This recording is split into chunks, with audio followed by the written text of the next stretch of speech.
Hello everyone. आज हम लोग इस वीडियो लेक्चर में कांस्टेंट, एक्सेसिबल स्टेट और इनएक्सेसिबल स्टेट के बारे में पढ़ने वाले हैं। पहले हम सबका डिफिनीशन वन बाय वन समझेंगे और फिर एक एग्जांपल लेंगे जिसमें ये सब टॉपिक अच्छे से क्लियर हो जाएगा। तो सबसे पहले हम लोग डिफिनीशन समझते हैं कि कांस्टेंट क्या होता है। अ सेट ऑफ कंडीशन और restriction that must be obeyed by a system are known as constant. Constants means अगर कोई सिस्टम है उस पर अगर हम कुछ रेस्ट्रिक्शन और कंडीशन लगा दें तो उसको हम क्या बोलेंगे, constant. For example, the number of system और constant, the energy of the system are also constant. Means अगर हम कोई एक सिस्टम कंसीडर करें और इसमें कई कंपार्टमेंट हैं, तो इसमें मान लेते हैं N1 मॉलिक्यूल्स होंगे, इसमें N2, इसमें N3, ये नंबर ऑफ पार्टिकल्स हैं। इसी तरह डॉट डॉट डॉट इसमें Ni पार्टिकल्स होंगे। तो ये जो पूरा सिस्टम है इसमें नंबर ऑफ पार्टिकल्स हम जोड़ेंगे तो कांस्टेंट आएगा। इसमें जो नंबर ऑफ पार्टिकल्स जोड़ेंगे तो क्या आएगा, कांस्टेंट। तो यहाँ पर जो number of particles N1 + N2 + N3 dot dot dot Ni, ये क्या आएगा, हमेशा कांस्टेंट। उसी तरह एनर्जी भी कांस्टेंट आएगा। मान लेते हैं कि जो कंपार्टमेंट है इसमें N1 पार्टिकल्स है और इस कंपार्टमेंट का एनर्जी E1 है, इसका E2 है, इसका E3 है, डॉट डॉट डॉट इसका EI है। तो मीन्स इसका टोटल एनर्जी N1 × E1, इसका टोटल एनर्जी N2 × E2, और इस पूरे को जोड़ेंगे तो ये क्या आएगा, एनर्जी ऑफ द सिस्टम, जो कि कांस्टेंट आएगा। मीन्स अच्छा, ये means number of particles constant है। इसका मतलब क्या, मीन्स जितने भी पार्टिकल्स मिलेंगे हम लोग इसी सिस्टम में रखेंगे, एक भी पार्टिकल बाहर नहीं। ना कोई पार्टिकल इस सिस्टम से बाहर जा सकता है ना अंदर आ सकता है। ठीक है, एक आइसोलेटेड सिस्टम मानकर चलेंगे उसको, जिसके बारे में हम लोग स्टडी करेंगे। अच्छा, एक्सेसिबल स्टेट क्या होता है, those state which are allowed under given condition और रेस्ट्रिक्शन आर नोन एज या फिर और कॉल्ड एज एक्सेसिबल स्टेट। तो एक्सेसिबल स्टेट क्या है, जैसे मान लें कि हम कोई कंडीशन लगा दें और उस कंडीशन को फॉलो करे जो स्टेट, उसको हम क्या बोलेंगे, एक्सेसिबल स्टेट। और इनएक्सेसिबल स्टेट क्या है, those state which are not allowed under given condition और restriction are known as inaccessible state. Means अगर हम कोई कंडीशन लगा दें, रेस्ट्रिक्शन लगा दें, और उस कंडीशन को जो स्टेट नहीं फॉलो करेगा उसी को हम क्या बोलेंगे, इनएक्सेसिबल स्टेट।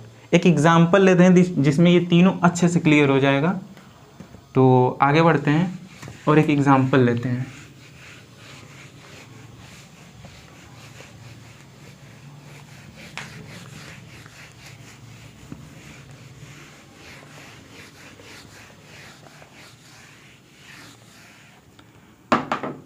तो आज का पहला example, let we have to distribute 4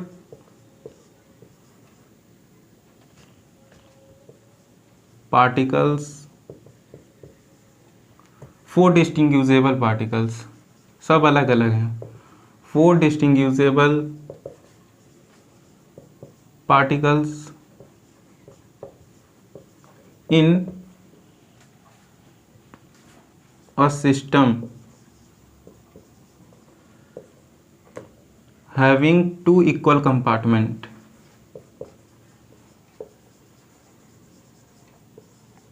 ऐसा एग्जाम्पल हम लोग पहले ले चुके हैं तो और अच्छे से ये समझ में आ जाएगा। हम क्या लेकर चलेंगे, एक सिस्टम मीन्स जिसमें 2 इक्वल कंपार्टमेंट है और उसमें हमें 4 डिस्टिंग्विशेबल पार्टिकल को डिस्ट्रीब्यूट करना है। तो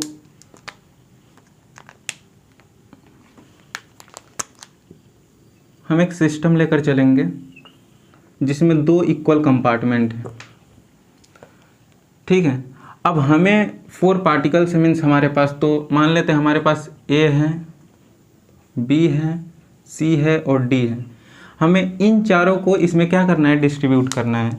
तो कैसे करेंगे, हो सकता है कि इसमें हम 4 रखें पार्टिकल और इसमें 0, मीन्स हो सकता है चारों इस वाले कंपार्टमेंट में आ जाए, उसमें एक भी नहीं।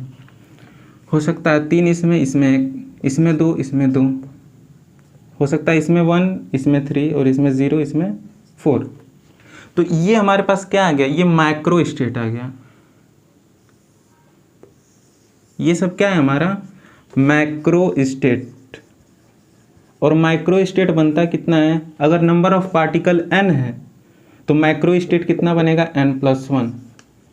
तो हमारे पास 4 पार्टिकल्स थे तो नंबर ऑफ माइक्रो स्टेट कितने बने, 5, मीन्स 4+1। ठीक है। अच्छा, ये जो माइक्रो स्टेट है, इस माइक्रो स्टेट में अभी और अरेंजमेंट हो सकता है। क्यों? क्योंकि 4 डिस्टिंग्विशेबल पार्टिकल्स हैं। तो इसमें अगर हम 4,1 लें या 4,0, तो ये जो 4,0 है और ये 3,1, 2,2, 1,3 और 0,4, ये क्या है, ये है हमारा एक्सेसिबल स्टेट। मीन्स जो कंडीशन है कि नंबर ऑफ पार्टिकल 4 होंगे और 2 इक्वल कंपार्टमेंट, उसको ये फॉलो कर रहा है, तो इसको क्या बोलेंगे, एक्सेसिबल स्टेट। तो हमारे पास एक्सेसिबल स्टेट कितने होंगे, 5 होंगे हमारे पास एक्सेसिबल स्टेट। अच्छा, इनएक्सेसिबल स्टेट क्या होगा, जैसे कि हम ऐसे लिख दें 4,3, तो ये जो 4,3 लिख रहे हैं ये तो पॉसिबल ही नहीं है, मीन्स नंबर ऑफ पार्टिकल 7 हो जाएंगे।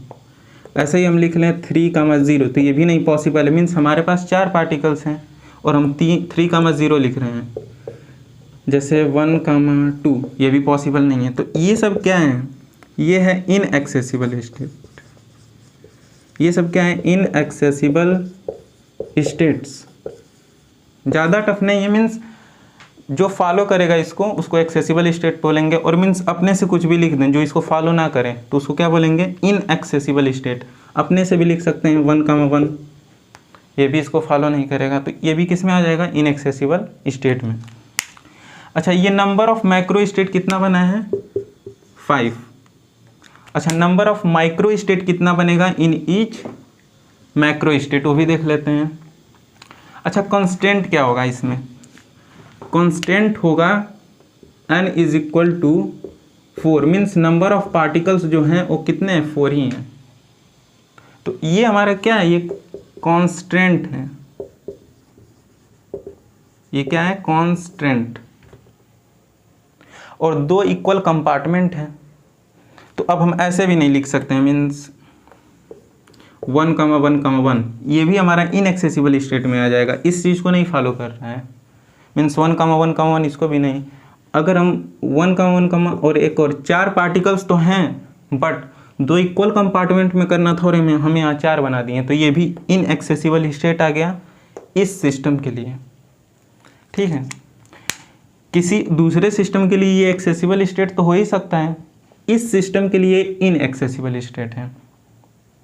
मीन्स अगर कोई स्टेट ले रहे हैं इस सिस्टम के लिए इनएक्सेसिबल स्टेट है, तो कोई दूसरा अगर सिस्टम है, कोई दूसरा, उसके लिए कुछ दूसरा डिफिनीशन बना होगा तो उसके लिए वो एक्सेसिबल स्टेट हो सकता है।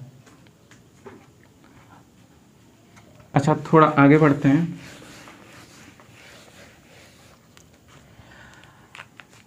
अच्छा, ये जो है 4,0, इसमें कितने नंबर ऑफ मैक्रो स्टेट बनेंगे, सॉरी माइक्रो स्टेट बनेंगे। तो हो सकता है कि जो 2 कंपार्टमेंट हैं इसमें हो सकता है A, B, C हो और D भी हो, इसमें 0 कुछ नहीं होगा, और इसमें बस एक ही पॉसिबल है। तो इसमें नंबर ऑफ माइक्रो स्टेट कितने पॉसिबल हैं, 1। यहाँ पर माइक्रो स्टेट लिख रहे हैं। अच्छा, ये तो इसका हो गया। अब 3,1, इसमें कितने माइक्रो स्टेट बनेंगे, इसमें 3 और 1, तो A, B, C, इसमें D हो सकता है, इसमें C होगा तो इसमें A, B, D, इसमें B होगा तो A, C, D, और इसमें A होगा तो B, C, D। Means number of micro state कितने बनेंगे, 4। इसी तरह हम इन सब में भी बना लेंगे। अब हमें बनाना है 2,2 का, तो इसमें 2 और उस वाले कंपार्टमेंट में भी 2 रखना है। तो इसमें हो सकता है A भी है तो इसमें C, D हो सकता है, इसमें AC है A D B C B D C D. तो इसमें क्या आएगा, बी और डी।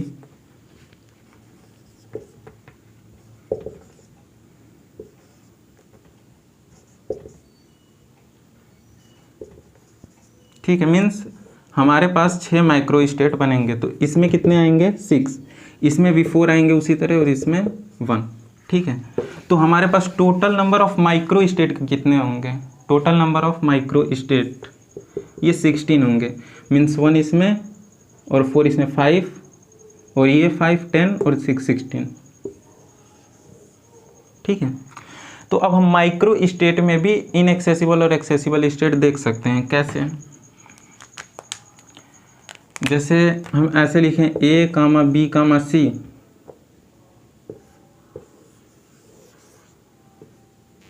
और इसमें हम लिख दें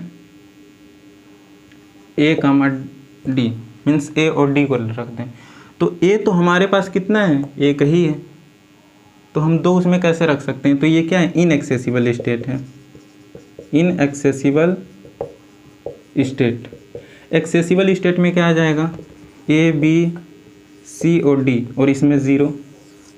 ये क्या है, ये है एक्सेसिबल स्टेट, एक्सेसिबल स्टेट।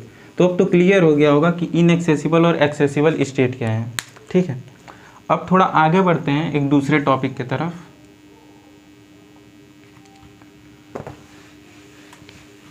ऐसा एग्जाम्पल हम पीछे लिए हुए हैं, तो और अच्छे से ये क्लियर हो गया होगा अगर पिछला वीडियो सबने देख रखा है तो।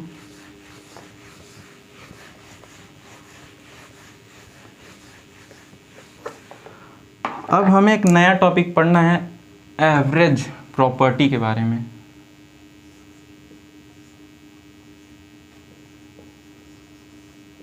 मीन्स एवरेज वैल्यू कैसे निकालेंगे। अगर हमारे पास कोई प्रॉपर्टी है, मान लेते हैं कि एक प्रॉपर्टी है आर, एक प्रॉपर्टी क्या है आर।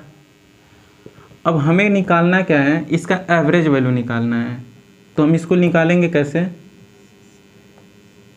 ये नोटेशन है किसका, एवरेज वैल्यू का। जैसे हमें एक्स का एवरेज वैल्यू निकालना है तो इसको ऐसे लिखेंगे, अगर हमें ई का एवरेज वैल्यू निकालना है तो इसको ऐसे लिखेंगे।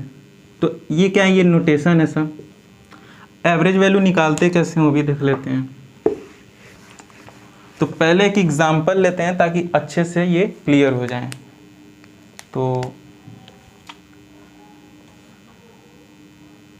Late we have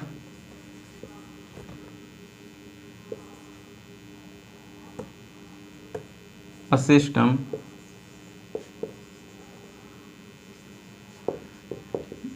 divided into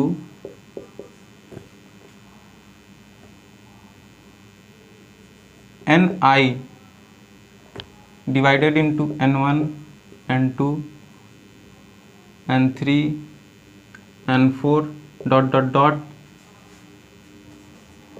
ni compartment. ni compartment means हम एक सिस्टम लेकर चल रहे हैं जो इतने कंपार्टमेंट में डिवाइड है। अच्छा, ये n तो नंबर ऑफ पार्टिकल्स के लिए लेते हैं, तो कंपार्टमेंट के लिए हम c लिख दे रहे हैं।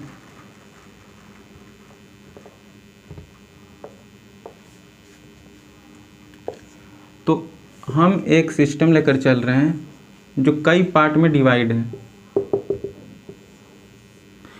इसमें हम मानकर चलेंगे कि n1 पार्टिकल्स हैं, इसमें n2, ये क्या है c1 कंपार्टमेंट, ये c2, ये c3 डॉट डॉट डॉट, ये ci, इसमें n3 पार्टिकल्स है और इसमें ni पार्टिकल्स है। ठीक है, अच्छा, इसमें जो पार्टिकल है उसका मान लो कुछ प्रॉपर्टी है। जैसे हम लेकर चलते हैं r, ये क्या है, कोई प्रॉपर्टी है, एनी प्रॉपर्टी, कोई भी एक प्रॉपर्टी है। इसी का हमको क्या निकालना है, एवरेज वैल्यू। तो हम कैसे निकालेंगे, कंपार्टमेंट इन विच n1, n2, n3, n4 dot dot dot ni particles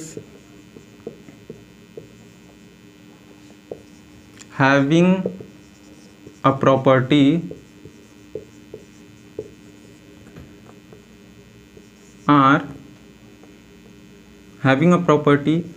R1, R2, R3, R4, dot dot dot Ri respectively. Means इसमें जो नंबर ऑफ पार्टिकल्स हैं उसका जो प्रॉपर्टी है उसका R1 लेकर चलेंगे, इसका R2, इसका R3 और डॉट डॉट डॉट इसका Ri। मीन्स C1 कंपार्टमेंट में N1 क्या नंबर ऑफ पार्टिकल्स और जो इस कंपार्टमेंट में पार्टिकल्स हैं उसका जो प्रॉपर्टी है वो सेम होगा, R1 इसमें R2 इसमें R3। ठीक है, अब हमें एवरेज वैल्यू निकालना है। Then average value of property R। तो हम एवरेज वैल्यू कैसे निकालेंगे, तो हम क्या पूरा जोड़ देते हैं पहले ना। तो ये जो सिस्टम है, मीन्स ये जो कंपार्टमेंट है इसमें टोटल प्रॉपर्टी कितना होगा, N1 R1 N1 into R1 plus N2 into R2 plus dot dot dot Ni into Ri। ये क्या है, टोटल प्रॉपर्टी को हम जोड़ देंगे अपॉन नंबर ऑफ कंपार्टमेंट जितने हैं उससे डिवाइड कर देंगे, मीन्स नंबर ऑफ पार्टिकल से डिवाइड कर देंगे। तो N1 plus N2 plus dot dot dot Ni, तो मीन्स नंबर ऑफ पार्टिकल जितने हैं उससे हम लोग डिवाइड कर देंगे, तो ये एवरेज वैल्यू आ जाएगा। ठीक है, अच्छा इसको हम लोग कैसे लिख सकते हैं, जैसे इस पूरे को हम लोग कैपिटल N लिख सकते हैं, इसको हम लोग क्या लिख सकते हैं, कैपिटल N। तो हम डायरेक्ट कैपिटल N लिख दे रहे हैं, वेयर N क्या है, N1 plus N2 plus dot dot dot plus Ni। ठीक है, अच्छा N को अब डिवाइड करेंगे तो क्या आएगा, N1 upon capital N R1 plus N2 upon N R2 plus dot dot dot plus Ni upon N Ri। ठीक है, अच्छा ये N1 अपॉन N क्या है, ये प्रोबेबिलिटी है इस कंपार्टमेंट का, ये क्या है N2 अपॉन N, ये प्रोबेबिलिटी है सेकेंड कंपार्टमेंट का। तो इसको हम लोग मीन्स प्रोबेबिलिटी के टर्म में भी लिख सकते हैं। कैसे, इसको हम लोग क्या लिख सकते हैं, P1 और ये R1 तो है ही, P2 और ये R2 तो है ही, plus dot dot dot PiRi। तो ऐसे हम लोग एवरेज वैल्यू निकाल सकते हैं प्रोबेबिलिटी के टर्म में। इसको शॉर्ट में भी हम लिख सकते हैं, कैसे, समेशन PiRi। ठीक है,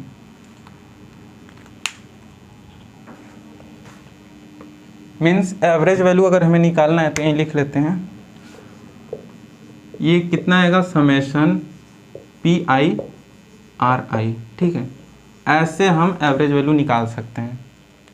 क्लियर दिख रहा है कि नहीं,